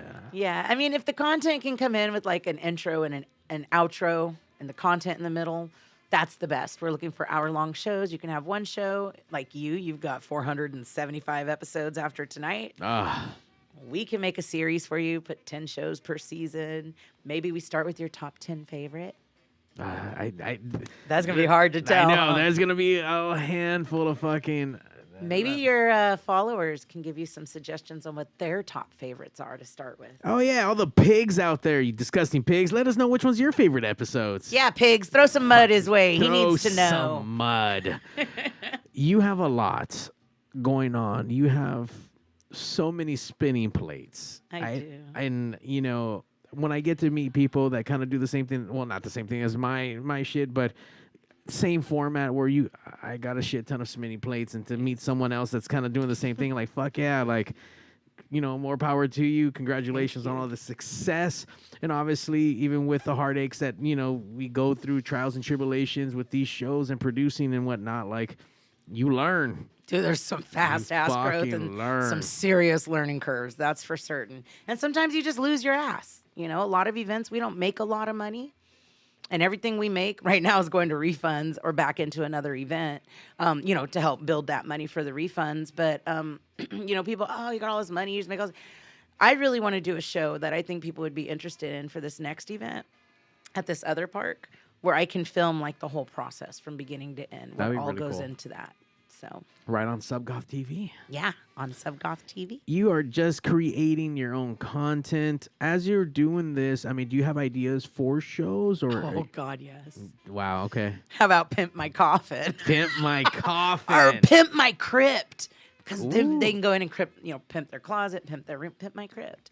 Dude, I have somebody that might be really good at that. I'm gonna pitch that. I'd like to do a show myself called Death Surrounds Us. Okay. And talk about all the things in our everyday life that originated because of the death world or the funeral industry that people don't realize. Like, I wouldn't touch you with a 10-foot pole.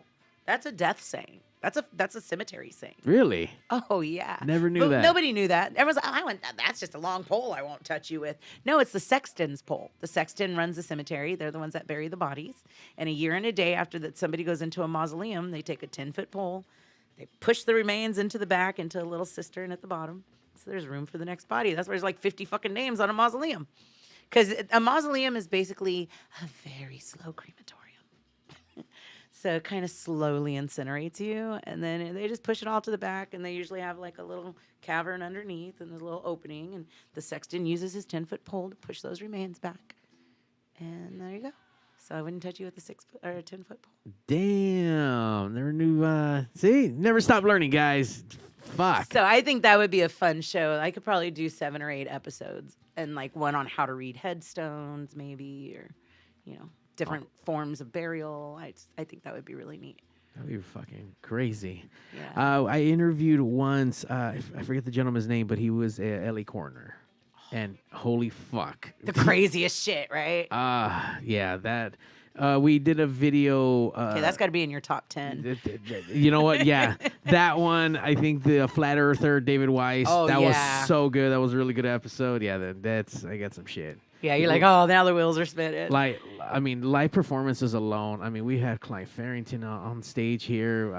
It's just been some gnarly shit. I had a drag show to freaking christen the stage. What? I want to do a drag show. I want to do a goth drag show, kind of like Dragula.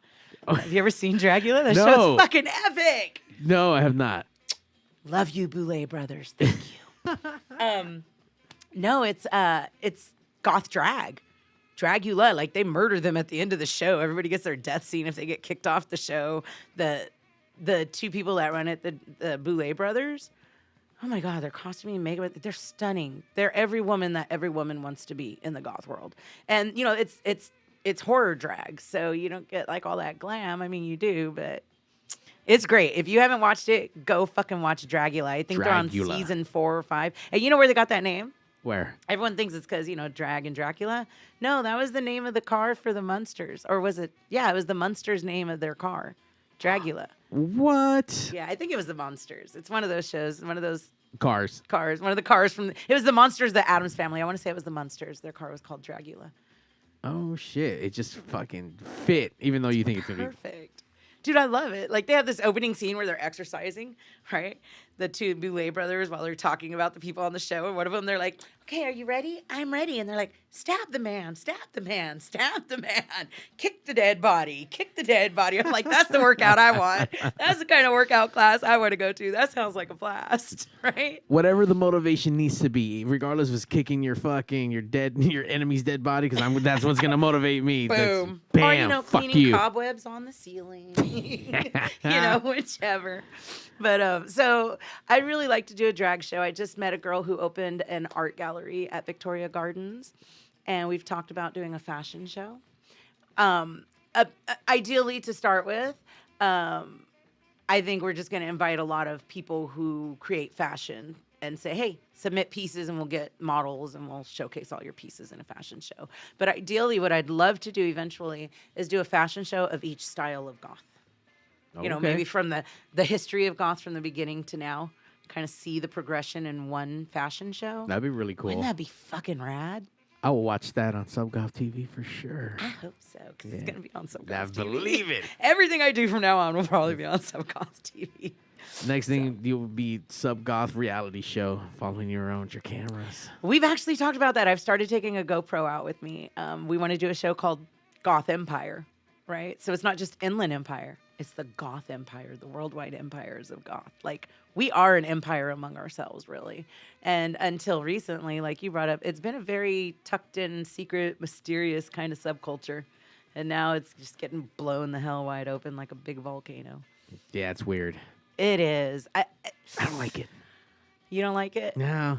I'm torn. I like that it's its own thing where no one's fucking with it. No one's trying to whatever. Either you're in it and you know what's up, or you're not. Right. No, I mean, I feel that. Like I said, I'm on the fence. I mean, the idea that it's becoming more mainstream means that the people who have always been afraid to explore their goth side can now do it a little more freely and without so much oppression. I just wish that this change would take the oppression away from the goth world. Because, that's why we have World Goth Day, right? You don't know that? No. I just thought it was just someone doing it.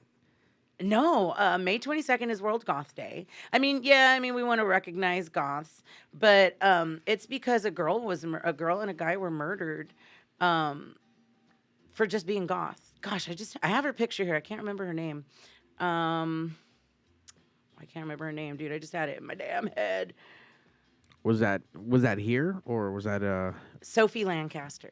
It was in the UK, and it was about maybe 20 years ago, 15, 20 years ago. So maybe a little longer, but Sophie Lancaster and her boyfriend were walking home, and they were goth, and they just got jumped and beat so badly that they died from their injuries. Well, she died from her injuries. I'm not sure if the boyfriend did. I think he recovered, but she died from her injuries. Wow, just because you're goth. Just because she was goth. Just because she looked different. And, that happens all the time. Like, I mean, I love Bats Day. And Bats Day is coming up, guys, second Sunday of May all the time. So get your tickets. They're advertising. Bats Day is hot and ready to go. It's right around the corner. So if you're going to Bats Day, do that too.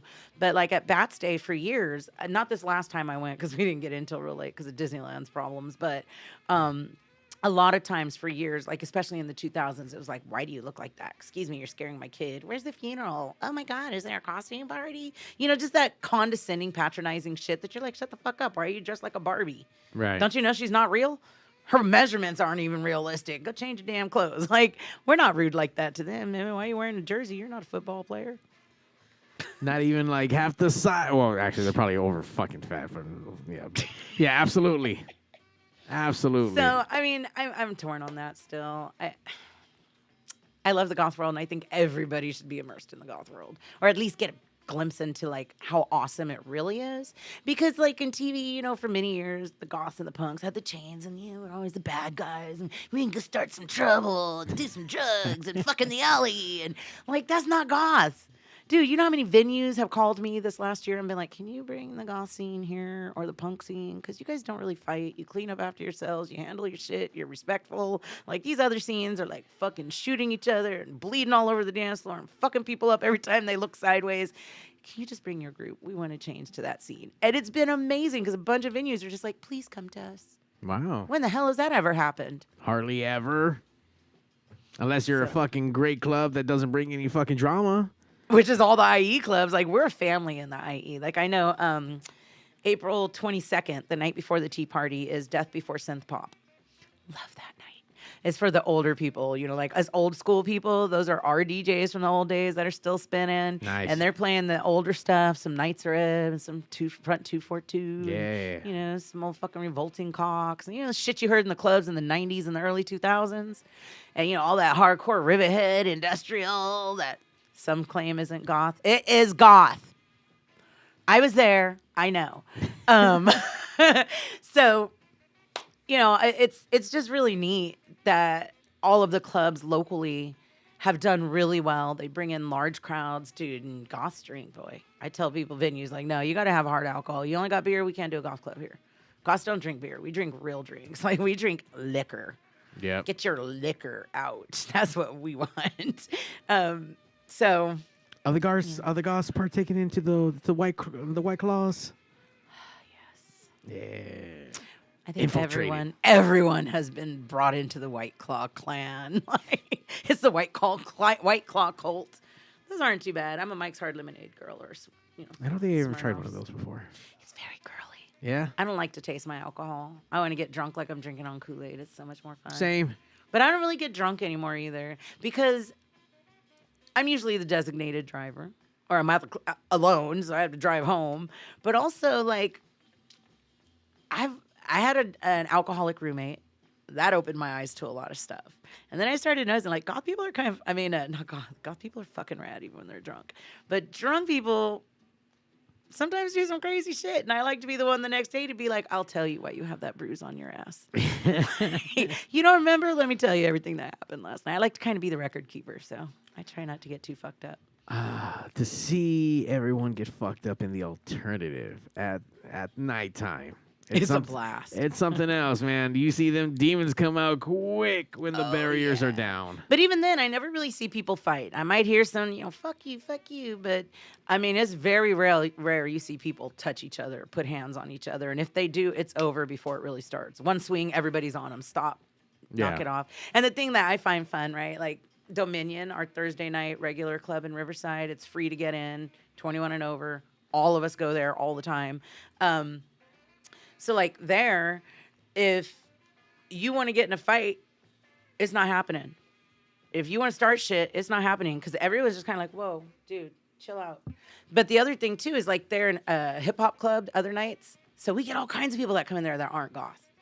And they're not, like, they're like, well, what night is it? It's goth night. Well, okay, we'll try it. And then they have a fucking blast. And I'm like, everybody's so nice. The music's so great. Oh, shit. Although once in a blue moon, you know, you get that asshole. Right? Sure. Or like Club Chamber in Anaheim. I think 16, 17 years now. I used to perform belly dance shows there when they first opened. Nice. Great club, guys. Love you for it. May it go another 16 years.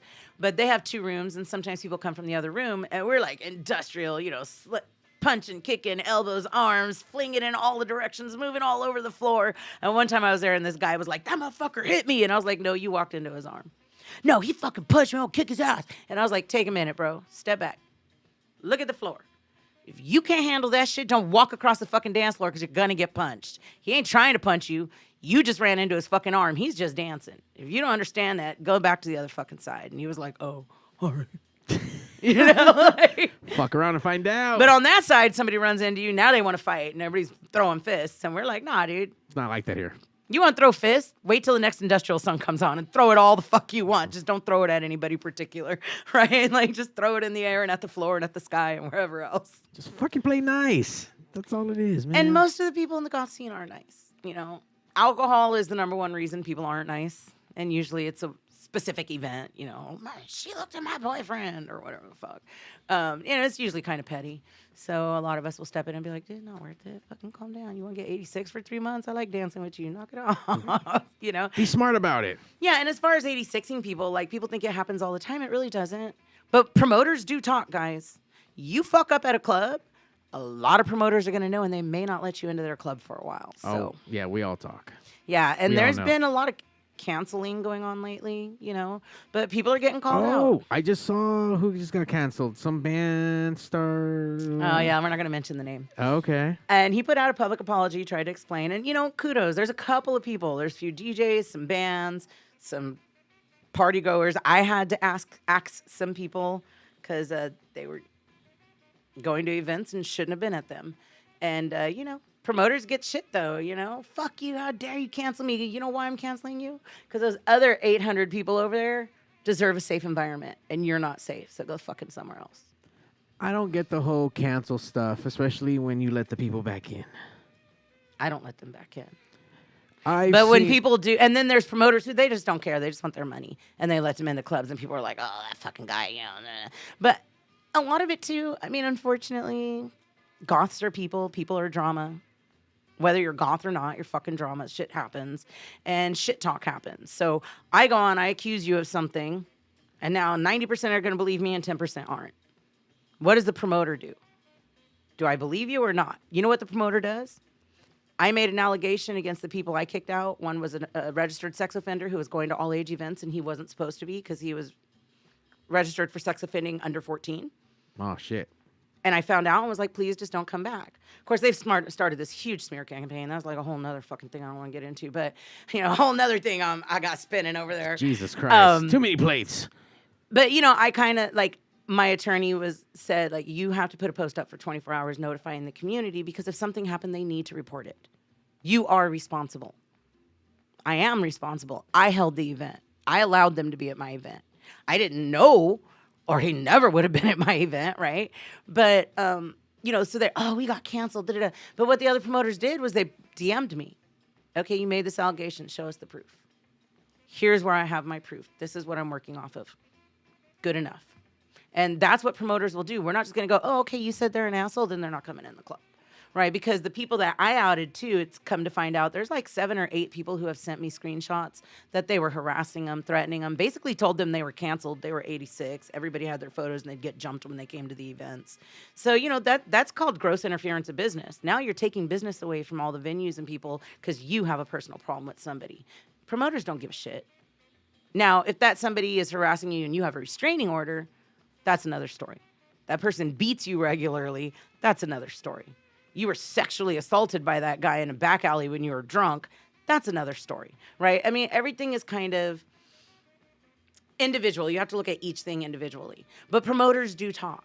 We do share photos. We do share experiences and events like that. So if you're a total shithead in the clubs and you get booted, it's your own fucking fault. It's not because somebody just said, I don't like them, or that's my boyfriend's ex-girlfriend, or we don't care about that shit. You know, we're there to provide a good, safe environment for people to come out, fun, have a good time, go home, come back the next time. We're not there to be your judge, jury. We're not there to choose sides. But when there is hard evidence and there's proof that this person is a bad egg, we will boot them out and cancel them because our community is too important and it's too small. As it should. As people need to take acknowledgement, let people know what the fuck is going on, kick the bad people out. Fuck these bad people. Yeah, but I mean, you really have to have backing. Right. You can't just go on and be like, oh, this guy did this thing and nobody was around and I don't have any proof and I never told the cops. Then shut the fuck up and stop. Like, you know, I'm sorry. I'm sorry. I was a victim too. It sucks, but show me the proof, right? Prove to me that this happened because right now it's he said, she said, and I can't really pick a side. The only thing that bothers me about all this cancel shit, if especially with shit online, right? And I see it everywhere in the wrestling community everywhere. Hey, if this shit is really popping off the way that it is, why don't you go call the cops. Go to the proper authorities. Do what you need to do. And the people who have called the cops put their proof up. Exactly. You know? And some people... What was that? Not sure. That sounded like thunder, huh? A little bit. Yeah, it was weird. Yeah. Anyways, sound like the building almost rumbled right now. It was kind of cool and weird. But you know, and some people do put up proof. Like, I mean, the girl in the My Smear campaign, she works for law enforcement. She was here. She works for the court. She was with me last time. She's legal. Okay. She works in workers' comp. There's nothing that she could tell me that I need advice from, right? But she puts up these forms that she's doing this, she's doing that, and it's all bullshit because she just gets the forms from work. So even that's not real proof. Like, give me a report number and let me call that police station and get that report number. Like, that's the step I'm going to go. That's the level I'm going to go before I decide you're not able to come into one of my events, right? Because I think people get a second chance. Yeah, I knew he was a felon. I knew he had a fucking ankle bracelet and was on parole. They told me some bullshit lie about why, and I believed them like an asshole until somebody else showed me something different. Because I want to believe the best in people. And I think people deserve a second chance, and people can learn and rehabilitate. Unfortunately, this guy was not one of those people. Well, So, good thing you know. that you came across the information and let people know, and obviously he's not welcome anymore, so fuck that. And that's okay. You know, and like, I didn't go to other promoters and be like, don't let him into your shit. You know, it was just like, just don't come to my shit. I'm not going to make a big deal about it. Just go away. They're the ones that made the big deal about it. They're the ones that outed them, said, well, we got canceled. Well, you're all assholes, and then fought with a bunch of promoters, so they didn't get into their clubs. And, you know, not my fault you're a fucking asshole and want to fight with everybody online, you know? Check your Fucking attitude. assholes. Check what you do. But see, people also love to who the fuck is Zach Rabbit? Zach that's Rabbit Zach. Lopez. Oh, Zach. Hey, what's up, Zach? Zach's That's okay. commenting away. I got insurance. Mario don't have to. I go Yeah. everywhere with it. Woo, see, fuck you, Zach. You still a bitch. And, you know, damn, that fucking threw me off. Yes, Fresno Goth scene is kind too and full of love, Giovanni. I fucking miss Fresno. I'm just going to tell you, my Fres Yes people, I miss you, Fresno Goth. Mwah. Yes. I just think that, like, if a promoter really has an issue, like somebody's coming into the club and they're being disruptive and they're fighting and they're breaking glasses and they're fighting with security, yeah, tell other promoters. We don't want that shit in our club. But this, I didn't try to make a big deal. Like, even when I posted, I didn't post names. I didn't tag them. I turned off the comments. Like, this is my due diligence. It's done. It's coming down. Moving on. Right? And I just moved on with my life. They haven't, but I have. Right? And that's all it is. Like, I didn't go to LA and say, don't let them into your club. Now, LA contacted me. One of the groups contacted me and went, tell us about these fuckers that are on our page starting shit. What do you know about them? And they escalated their own shit from there, right? So, I mean, you know, it's really up to each promoter. It's up to the, you know, what kind of event is it? Is it 18 and over, 21 and over, all ages? And if you're a dick, you're a dick, dude. And if people know it, they know it. Sometimes the dicks just hang around and they're just part of the family too. Just depends on what you're doing and, you know. Exactly. So come out with a good attitude when you come out to these shows. Be good. Be kind to each other. If you don't know how to do that, go to a hip hop club. Fuck yeah, because that's all they're doing over there. Go over there, dude. Bingo. Go to a hip hop club. Don't come over here, man. And, you know, if you just want to fight and you're angsty, go to a punk show and go to the fucking mosh pit. Like, you'll be fine. Get it out, you know? Just go down an alley. Just go down an alley. Fuck Just around and find out. I hope you have 2 working kidneys and like long walks down dark alleys, baby. Call me. Right? I saw that today on BuzzFeed on like those bad Tinder things, and somebody was like, must have 2 working kidneys and like long walks down dark alleys. I was all, yeah. You mean 1 kidney when they get back? You're gonna wake up in fucking Mexico in a fucking hotel room with a fucking In a bathtub tub full of ice. Yeah. Right. Well, obviously, you have non-stopped action going on left and right. Too many spinning plates. I can't thank you enough for, number one, taking time out of your crazy fucking day. You should be asleep right now or working on something crazy, but you're here talking about the life experiences, the shit that you're going through, the 3,000 jobs, and more fucking events that are coming around, the fucking Goth TV. And mind you, everything requires time. Yeah.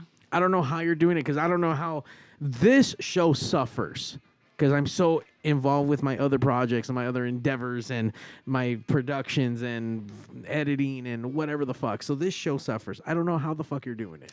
Well, one of the things I did was talk with my assistant, Dolly, and I just said, Dolly, here's what we're going to do with IE Goth. We're going to do a once-a-month event that's family-friendly, and we're going to just focus on that. We're not going to try and do evening events or host shows or any of that stuff right away. Let's focus on just giving families once a month something to do with their goth and punk rock and you know, alternative kids. So, you know, I've pulled back a lot from IE Goth. because I don't have the time to put into it what I really want to and what I really want to do. Right. Like eventually I'd like to get to a point where we're cleaning freeways, we're volunteering in cemeteries, we're working in soup kitchens and full fucking goth gear so we can go on TV being like, goths are awesome too. See, we're good community people too. But we're just not there yet. Like, first and foremost goal is refunds. The last batch of merchandise we got, like I haven't even ordered merchandise. Dr. Strange donated it so that we can make money for refunds. And I don't really know how I find time. I guess while I'm in the bathroom, in the shower, I'm just kind of like, okay, I got it. Got the idea. Let me jump out and write it down now because that was my 5 minutes to myself. I have no idea. I don't know where the energy or the ideas come from, but they do. And they just happen. I believe the universe wants what's best for us. And when she makes it easy for me and everything falls into place, it's meant to happen. If it's really hard and I'm struggling and I'm just fighting uphill to get it done, it's just not meant to happen at that time. So shelve it and focus on the shit that's coming together, right? Like Subgoth TV, it all just kind of fell into place and we went, fuck it, let's go. I got the tea party. Hey, I got this venue. It's outdoor. Fuck yeah, I'll do a tea party. Let's do it. Awesome. Right? Like it just kind of fell into place. And this guy called me and was like, hey, I want you to do some events here. And I'm like, I got events. So I think part of it is just, other people give their ideas and I listen. I pay attention and let them have some say because it's not all about me. It's about the community. It's about the community. I love it. And what we think they want and will love and appreciate, I appreciate you once again just putting in the fucking effort of what you're doing into your craft, into your love, into your people. And we need more people like you doing good things for people around them, other than being a complete fucking asshole and like just collecting other people's money and not giving a fuck what they're doing, because there's a lot of that shit too. There is, and people are people. I mean, everybody has different experiences, different goals, different dreams, different ideals. So kudos to you, Mario, too, because man, you're spinning as many plates as I am. You're running as wild as I am. I don't know how the fuck you do it either. I don't know. We just do it. Gotta get up every day. Some days super early, and those days you end up late, and it is what it is. Every day, 5 a.m. I'm up. I'm in bed by like 1 at the latest. I don't go past 1 p.m. 1 a.m. unless I'm at the club, because I've arranged with all my jobs. I don't work Friday morning. I don't go in till 11 because Thursday night is my night. There you go. Because that's where I get my therapy, right? Like I hit the dance floor, close my eyes. I'm all alone on that floor in my music, just letting it out. And I think that's what keeps me sane. That and morning walks with my dog. My dog is a big part of keeping me sane. Gotta take the poochie out for a drive. For a walk. I take her driving too. Yeah, go get a puppuccino. Yeah, I might even bring her to our tea party. I'm debating. There you go. Once again, where do we go pick up tickets, and when is that tea party? Tea party is 2 weeks from today, April 23rd, at the Paris Depot. Tickets are on inlandempiregoth.com. You can also find them on our Facebook pages, Inland Empire Goth. There's a group and a page. There's a link at the top of our Instagram, Inland Empire Goth. Don't let those fake accounts fool you. Ours has our logo. And yeah. And then just keep watching those things. You can even sign up for a newsletter. We do a monthly newsletter. So we'll let you know all the things coming up and all the cool shit that's happened. And a newsletter? Thank God for an assistant. Jeez. Seriously, my assistant does a shit ton. I'm just going to say, I could not do it without Dolly. She's amazing. Wow. Having a good support people who just can get things done, that's amazing. Yeah, and she's not even here. She doesn't even get to go to anything. She lives in Mexico. Wait, what the fuck? She lives in fucking Tijuana, dude. I'm trying to work toward getting her a visa, but I don't have the money right now because of the refunds. But once I get that done, I'm working toward a visa for her because she puts so much work. She puts in as many hours as I do. Like Goth on the Mountain, we both worked 7 days a week, 17 hours a day on Goth on the Mountain. So it was as much of a disappointment and heartbreak for her. And then she does all the postings, creates most of our flyers, manages all the vendors and shit, corresponds with everybody when I can't. I couldn't do it without her. I really couldn't. If I messaged her right now, I was like, Dolly, I need to know how many tickets we have for the tea party. In 2 minutes, I'd have an answer. She's just on it. And the thing is, major kudos to you, Dolly, because she's a single mother of 3-year-old twins, and she takes care of her mom. And she still fucking manages all the shit. And she's a partner on Subgoth TV.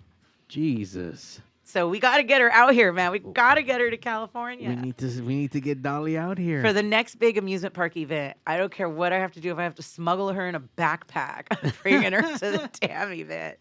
But I do mail her, like I have a big box to mail her with all the merchandise and everything. You know, she got the pins that we do are numbered. All of our pins are numbered because they're all limited edition. Oh. So she has number 1 for all of the pins. She gets the first pin. That's fucking awesome. And the first patch and the first mug and the first, everything. I just put it aside for Dolly.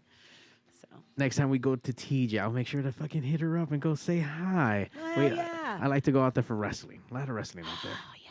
Lucha Libre. So. Lucha Libre. I know you got all these cool pictures of it over here. You guys can check out some Lucha Libre as the longest running variety show in LA is returning back to the beautiful Mayan. Lucha Vavoom returns back to the Mayan for their grand show of Cinco de Mayo. So May 4th and 5th, Thursday, Friday, at the beautiful Mayan. Lucha Vavoom, burlesque, Lucha Libre, and all kinds of crazy shit. So I don't have anything going on those days. I can go. You need to come out. Be my guest. That's kind of rare. You guys can get tickets at luchavavoom.com. Don't forget to get your tickets for the tea party, and don't forget your tickets for the prom. That's happening on May 13th? Yep. Woo! And those tickets will be available at the end of this week. Oh, okay. Not on sale yet, but no, we didn't want to throw 2 things at people at once. Right? Gotcha. I just want you to worry about paying for one thing before you have to think about paying for the next. Like, got it. We really try to be conscious of that. Like, inflation's ridiculous. The fucking interest rate is through the roof, and shit's just getting more expensive, and people are losing jobs everywhere. So we try to consider that too. Not everybody has money and free time. So yeah, absolutely right. Absolutely right. Thank you for those who do have money to come out support. Thank you, Marjani, for coming out and just letting us know where all the plates have been spinning, and they are fucking continuously spinning. So shout out to you and your entire team, and obviously all the work that you're doing for this community, for the people that either appreciate it or don't appreciate it, but you are here doing it as we do it here live every Sunday night. Don't forget to like, subscribe, tell your mom about us because she already does.